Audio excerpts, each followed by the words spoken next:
Welcome to the Empire Builders Podcast, teaching business owners the not-so-secret techniques that took famous businesses from mom and pop to major brands. Stephen Semple is a marketing consultant, story collector, and storyteller. I'm Stephen's sidekick and business partner, Dave Young. Before we get into today's episode, a word from our sponsor, which is, well, it's us. But we're highlighting ads we've written and produced for our clients. So here's one of those. Cleveland's got guts. And the Indians. As well as the Browns and Cavaliers. And the Rock and Roll Hall of Fame. And a downright awesome downtown with a wallacadoodle-worthy waterfront. But what's even in our water? Like a Lake Erie martini with more chlorine than a swimming pool? Now, I'm a guy, and I've lived here all my life. Neither hard water nor chlorine bother me a bit. Well, I had Wyatt Works put in a whole home water filtration system.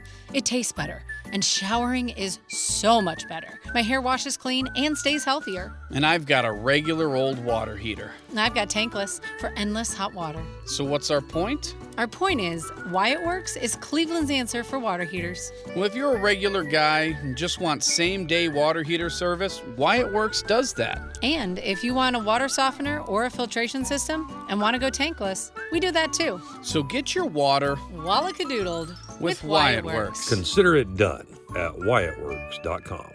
License number 30185. Stephen, we've been recording these podcasts for a while now, and I think it's about time we just stopped and had a nice drink. Any objections? Got a bottle right here. Got a bottle. Oh, Uncle Nearest. Uncle Nearest. Uncle Nearest. There's got to be a story there. There's an awesome story with Uncle Nearest, Tennessee whiskey. All right, let's hear it. But before we get into it, I think we need to let people know both you and I actually have got a little bit of background when it comes to whiskeys. A little bit.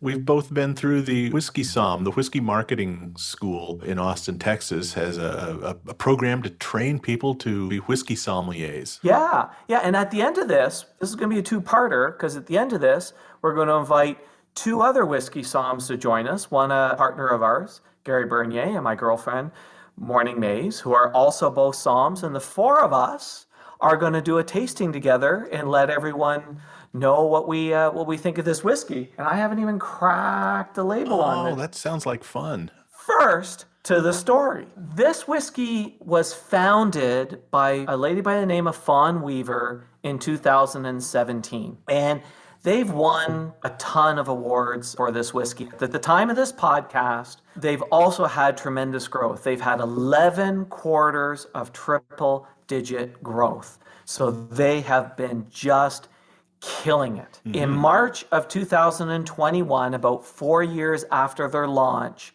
they had sold 1.5 million bottles of Uncle Nearest whiskey. And wait, when were they launched? They were launched in 2017. Okay. So basically, 4 years later, 1.5 million bottles had been sold. Amazing. Mm-hmm. Here's the funny thing. Fawn has no background in distilling. None. She likes whiskey. Her favorite are high-proof bourbons, drinks them neat, but no background in the whiskey business whatsoever. Now, the closest she had come, she had a successful business in PR and was a real innovator in product placement and social media. She had also worked for some high-end hotels and restaurants. But before entering the whiskey business, she was best known for some books that she wrote on marriage. Wow. Okay. Yeah. Her affair with this, pardon the pun, just talking about marriage, but her affair with this whiskey starts back when she's reading an article in the New York Times. She's on vacation in Asia, and she's reading the New York Times, and she sees this picture of Jack Daniels in an article about this black man, Nearest Green. And the article is not kind to Jack Daniels. Talks about how Nearest Green is a black man and a former slave, and is really not kind to Jack Daniels. But she looks at the picture and she says, something's not quite correct in the picture, because it's a picture of Jack Daniels' leadership team.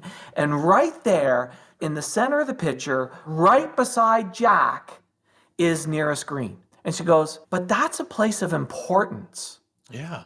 What's going on here? So she thinks to herself, there's a story here. There's a book here. So she travels to Lynchburg, Tennessee to research the story of Nearest Green. And it turns out Nearest Green is also known as Uncle Nearest, taught Jack Daniels how to make Tennessee whiskey. Oh, okay. So he taught Jack this whole idea. So a Tennessee whiskey starts as a Kentucky bourbon that is then charcoal filtered, and it becomes a Tennessee whiskey. Back to Nearest Green. So the story of Uncle Nearest starts 150 years ago in Lynchburg with a young apprentice, Jack Daniels. And Fawn starts doing her research with reading a biography on Jack Daniels. And very early in this biography, Nearest Green is introduced in this book. This is no secret to the people in Lynchburg. None. That Uncle Nearest was involved. There was this white preacher, Dan Call, who's running a distillery.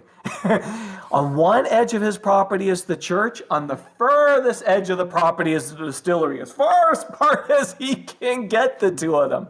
And, the congregation and his wife really don't like the fact he's running this distillery, but he's running this distillery. And working for Dan Call is Nearest Green. Nearest Green is his master distiller. And Jack also works for the preacher, but not in the distillery. And eventually, Jack Daniels convinces Reverend Call to let him in on the distillery business. And it's at that point that Jack is introduced to Nearest by Reverend Call as the best distiller I know of.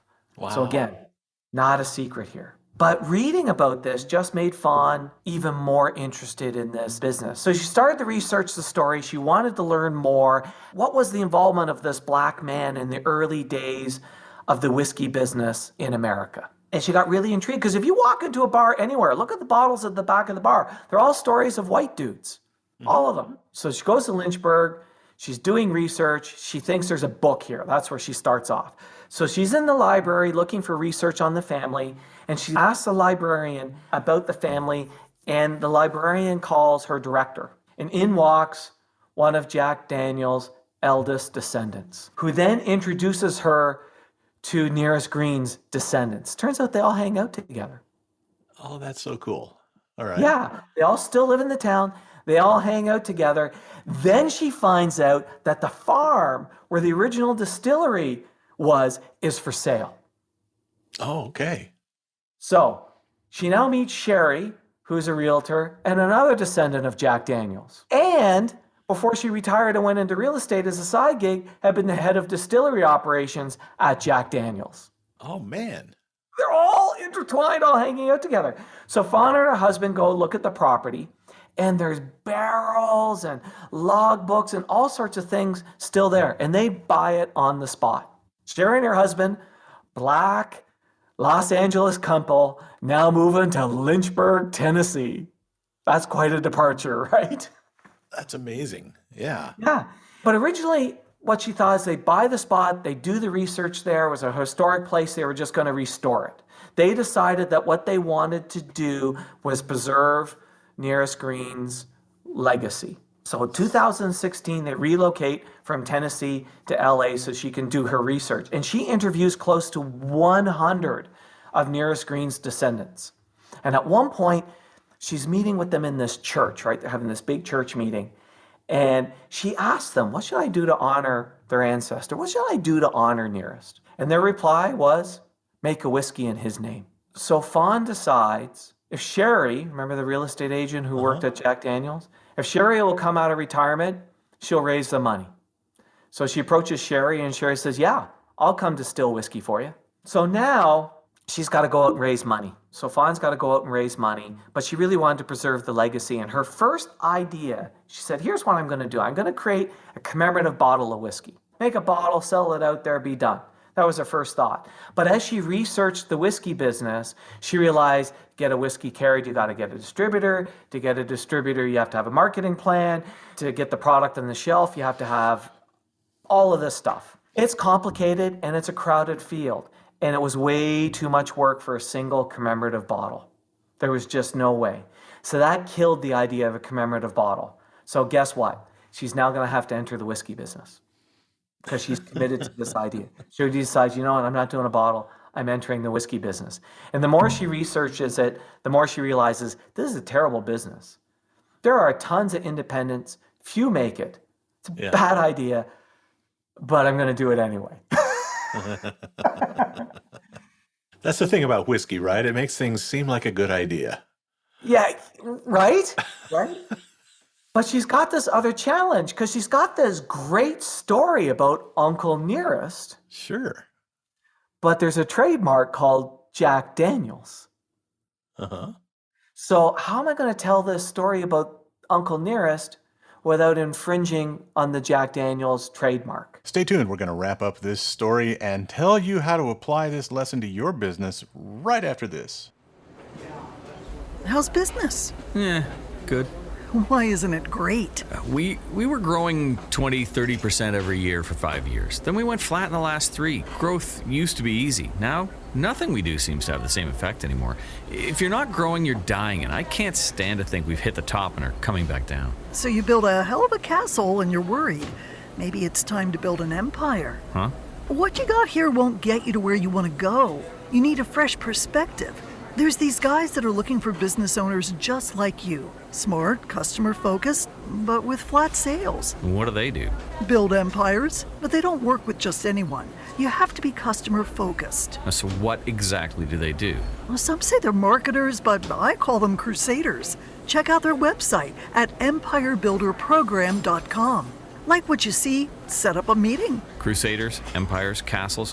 Think someone's been getting so old they're medieval. empirebuilderprogram.com. Check it out before you become a dinosaur. You mean dragon? No, I mean dinosaur.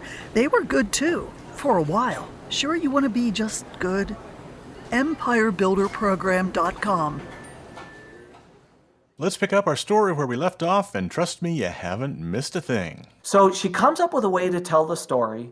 She's bought the farm, she's done the research, she's trademarked Uncle Nearest, and she goes and sits down with the folks at Jack Daniels and tells them what it is that she's going to do. Jack Daniels' organization could have been very litigious, but it turns out they were not. Now, they made it clear to her they were going to protect the Jack Daniels name, but they were not really worrying about what she was doing. And she needed to figure out how to tell the story without ever talking about Jack Daniels. In fact, the name Jack Daniels doesn't appear on the website. The only time they use the name Jack Daniels is from a historic reference. They did not need to associate with Jack Daniels. And in fact, they didn't want to diminish Jack Daniels because diminishing Jack Daniels in their eyes diminished Nearest Green. Sure, yeah. They wanted to grow both legacies because they felt there was a shared legacy. And the only reason we know about Nearest is because of Jack. Unfortunately, yes. Yes, but it's really cool. Go to the website and take a look around. There's even a video that they have, and it's really amazing. The name Jack Daniels appears once in the video and almost way at the end. They've done this brilliant way of telling the story without really mentioning Jack Daniels. So it's 2017. She has a business plan and she has a story. So her first hire is, I got to hire some salespeople to tell this story because they needed to convince customers to carry the brand. And they needed to convince customers to come into the store. But they also felt it was important to show the world it was a good whiskey. So they entered a number of whiskey competitions. At the time of this podcast, they had been in 16 and won 13. They needed to prove that this was a product that could run with the big dogs. So that's 2017. They get started. 2018, they get things rolling. Then what happens? The pandemic hits, right? Now, the pandemic was good for the booze business, but it was not good for independents because independents rely very heavily on salespeople opening the doors, getting shelving space, getting it in the bars, getting into restaurants. And the shelf space was just taken over by the big players. Yeah. And she's pretty early on. She's got 13 open sales positions. She hasn't even filled all of her sales positions. So what do? Pandemic, can't do sales calls. You're trying to get this thing going. What do? She decides, I'm pushing ahead. I'm filling those 13 positions. Because what she also figured out is there's going to be people who are disheartened. There's going to be people who've been laid off. And this may be actually a really great time to hire amazing people, to hire the best. So she decides this is an opportunity, got to hire the best. Secondly, she says to everyone, create a plan for your territory because this will eventually go away. This war will eventually be won. Sounds a little bit like Wrigley's, right? This war will eventually be won, and we want to have a plan for taking over the territory. Let everyone get creative.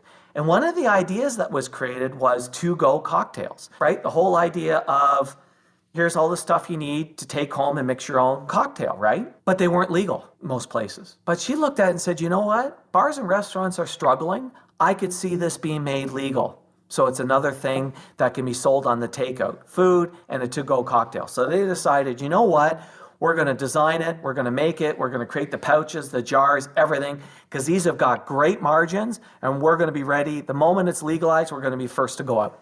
And it worked like gangbusters. Things were working so well that in September of this past year, they ran out of stock. They ran out of whiskey. That's actually a pretty devastating problem to have. Right. So what do you do when you run out of product? They spent another $1 million in advertising. To say, you've got to wait. Whiskey takes a little while. Well, they didn't do that, but what they did do was advertise because they wanted to do scarcity marketing. They wanted people coming into the store and saying, hey, do you have any of that Uncle Nearest whiskey? And the person in the store going, no, we're out of stock. Eventually they go, all these people are asking for this whiskey and they can't get it anywhere. I better order more. I better look into this. Right? And now when the consumer comes in and it's out of stock, what are they thinking? Must be pretty good. Must be pretty good, right? Scarcity marketing. They upped their advertising campaign when they went out of stock. 2020 comes along and they have this huge increase in sales. And they're now starting to build a $50 million distillery. They're building this huge distillery. They hired the former president of Disney stores to come and do merchandising for them, and they are now becoming a destination. And it was from leveraging this story and this idea, but also doing some really interesting things during the pandemic. The pandemic's going to be a fascinating place to find case studies for years, for decades, isn't it? It really is. And this is where the lesson is on this business. Because look, we've seen lots of businesses that discover this really amazing story and turn that story into an amazing business. But what really threw the fire on this thing that was already burning is what she did when the pandemic happened. Mm-hmm. So many businesses shuttered. So many businesses sent people home. She doubled down. She said, you know what? This is when I can find really great people. The people that often I can't hire, I can hire today. I'm going to hire them. I'm going to use this time to get creative and build my marketing plan. Think of new ways of selling my product. You know, I think about heating and air conditioning companies or other seasonal businesses that during the slow time go, well, what can we do to get more people today? Why not take that time to get creative? Why not take that time to build new systems? Why not take that time to create new ideas? That's what she did. And then when they're out of stock, what does she do? Upped her advertising. Mm-hmm. Scarcity marketing. When my product is scarce, what does everybody want? They want it more. Mm-hmm. If you called up a lawyer, you know, you got a complicated will or something you want to do, and you get a hold of a guy who's supposed to be really good, and he goes, yeah, I can see you in an hour, versus the guy goes, you know what, I'm fully booked for a month. Which one do you think's the lawyer you want? So many businesses get busy and they say, I don't need to advertise any longer. She upped it. Yeah. And basically is now becoming this massively unstoppable force. Like, keep in mind, they started in a 4-year period of time. They went from nothing to selling 1.5 million bottles in a highly competitive, unbelievably crowded, tough business. Yeah. Yeah, and I'm sure after hearing this, one of the things people are going to be really curious about is how good is the whiskey. So stay tuned. We are going to do an episode of a tasting of Uncle Nearest whiskey with 3 really wonderful sommeliers and David. Touche. One of the things that we say at Whiskey Marketing School, when we talk about whether this whiskey is good or not, we say this about every whiskey. The definition of the best whiskey is whiskey that you like to drink in whatever way you like to drink it. Absolutely. Right. So because it is so individual, everybody has their own taste, everybody has their own favorites. Some people like the rarest stuff, and it's hard to find. So you end up chasing whiskey. Some people just say, you know what? I like the taste of this particular one, and it's easy to get, and I always have some. And that's good enough for me. My goal is always find the one that my palate likes the most at the lowest price tag. I'm with you. Often what happens, though, is it's a story like this that makes that whiskey, the whiskey that's in your glass right now, in this case, it would be Uncle Nearest. It's the story that makes it special, right? And you raise a glass to a shared story and to the success of someone like Fawn, who has stepped into a world that she didn't even know. And chased the story. And then in the midst of chasing that story, just did some really bold, but, you know, when we look at the history of these other empires, proven things to just continue to drive that business forward and have the success that she's had. Yeah. And story trumps nearly everything. At first, she wouldn't have stepped into this world if she was just looking for a business to start, right? She came across a story that demanded she get into this business. Remember, this started as writing a book. I'm going to write a book. Yeah. Then she met all these people and was like, okay, I'm going to do a commemorative bottle. Oh no, I'm going to now distill whiskey. I guess I'm getting into the whiskey business. Right? Like she was compelled to do this. Yeah. So I'm looking forward to tasting this whiskey. Same here. Thank you for sharing the story of Uncle Nearest. Thanks, David. Thanks for listening to the podcast. Please share us, subscribe on your favorite podcast app, and leave us a big, fat, juicy 5-star rating and review at Apple Podcasts. And if you'd like to schedule your own 90-minute empire building session, you can do it at empirebuildingprogram.com.